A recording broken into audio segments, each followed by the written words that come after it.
attitude and aptitude animok yawbom changi punsida mai pakya miyoi ba khunai amo ina hingbada sana pathap elector di phuning ba purakani hatning ba hatu rakani angam chana rakani adugi fibam ne Manipur na lais. Hi ma'am, wait papa ki kitchen se trap the video please. Health ki general well-being to the natana yamna chawba contribution the discipline jina aina hek purak bada discipline chi hek yawrak tabada miyoi ba khunai ge su leiba yawrak tabako and sports ta ekoi nu isma gi health to the nataba miyoi ba khunai mo ina hingbada chana patha bhauna lon chadai se is part of discipline ne masigi mind gi control gi physical gi training gi se sports natana laite ba sigi training tawna ba grounds yamna important oiba port am aduna loina makna karigumba sanaro emo ina aigi haising bado madu dana ngasai gi aptitude haisine ba nang abilities magi ngamba magi haithoi singthoi bado atopa part amana success oige hai taraga di attitude yaw batai nangna yengiba punsida yengba mideng nangi wakhalom adu chumdaba misi su fawba yarba success oiba wagane attitude se chumdraga di phana magi skill leira su sana ba se phana hairaga su mi se discipline wala kadoine be aduna ne attitude and aptitude se animok yawbom changi punsida mai pakya de aina khudam amu haine ekpi bada school gi level da world record pairaga sanga khiba cricketer ani khak akoina loin khangne ba waris partnership ta 400 plus partnership lebagi school level da world record pairaga matam da wa lauge se moina angang oi da Sachin Tendulkar haibamaga Vinod Kamli haibamga oieba khara leiraga Sachin di sangre national level da sanagre khara leiraga Kamli chu sangeba Kamli na ahamba test में साना बस the maso move record on पाएगा कमाई पाएगा the 3 consecutive double century debut match the मा कल्ले में माने यहाँ ना international match साना बदा test में साना बदा 200 second match साना बदा so 200 third match साना so 200 माह से मागी skills ले इबा मीने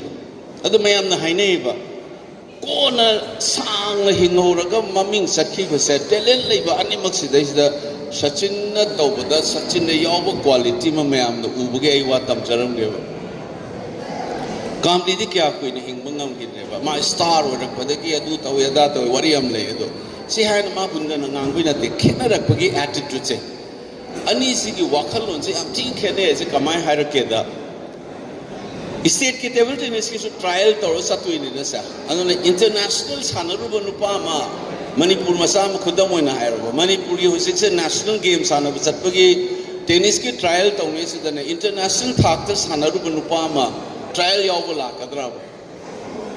state ki level da selection tawraga mo national level sanabagi Manipur ki player khan bada international level da sanaru ba player se trial yawla kadra laoidra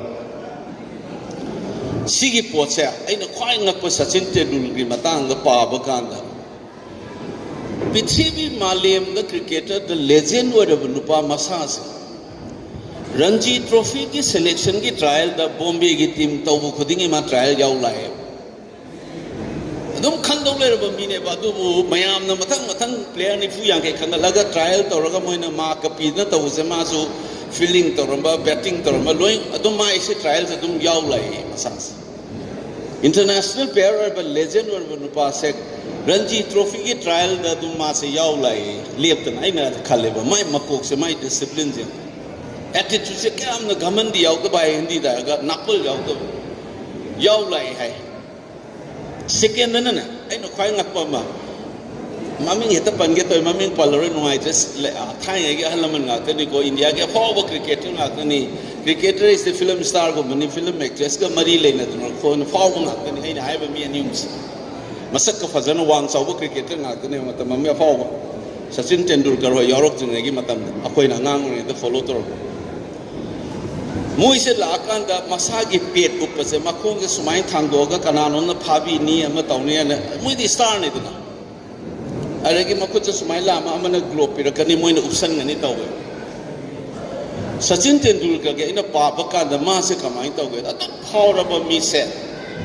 magi gari dagi practice lakpada gari dai thundarga magi kit ki pack se mina purute masana car dagi yalaga sanga kana Sachin Tendulkar adu chawraba international star oyo se magi kit se masana purala e hai aduga magi sigi pet phaba khopa se masana loin tawe adu lai do na tawraba mi se adugi attitude se le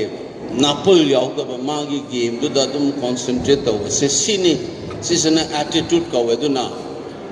kitang achievement tawrakanda napol yaw ra ba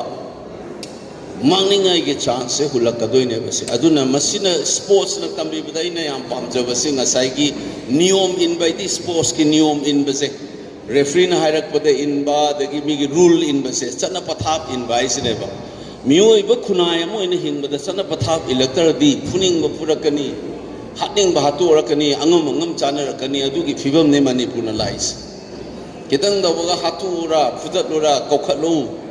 adagi phone toksalak bi khopi se sen khunai mo in hing bada chana pathap yawrak tabagi achaw khudam amne aduna nei nga sa haijari ba sports sigi contribution se isa eu pawdana ti chana pathap ngak pa haibagi training gi ground amani sports ani subadana nga sai hai hauna lonchat napal yawda bi training ji discipline je yawda yawra ine ana sports star amana yam khana phawga napal yawra kana di magi downfall char kana do human being the sigi modesty is English tana modesty hai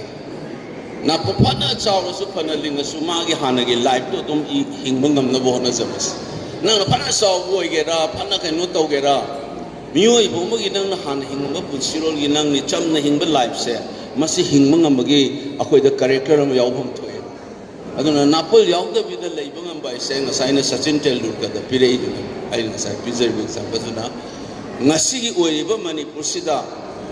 sports ki contribution jai nga sa heba chana pathap in ba dagi modesty yaw ma gi discipline training tawba amarom na haksel gi lamda paktak na miyam da sumaina tawraga di masama u phana leirabadi khunai do dum chahot kane ai khoi sports contribution iroi loi bada sports ki achoba contribution je khoi khunai da kari hoi da malem pomana loina khanga bwani solidarity ka consolidation of solidarity akhoi gi izzat amasung group ama oina khunai lingna mi apunba oina leibase akhoi gi group ki solidarity se moina kari haiga da sports to na piba ngamba amta thibi da leite aduna khoi ke da phana khanara su Manipur gi team na hek sanara ku matam da akhoi se loina mak sense of pride ama yauni Manipuri ne khoi se Manipur ne na ta pride lobo ngamne manung da phana khanara su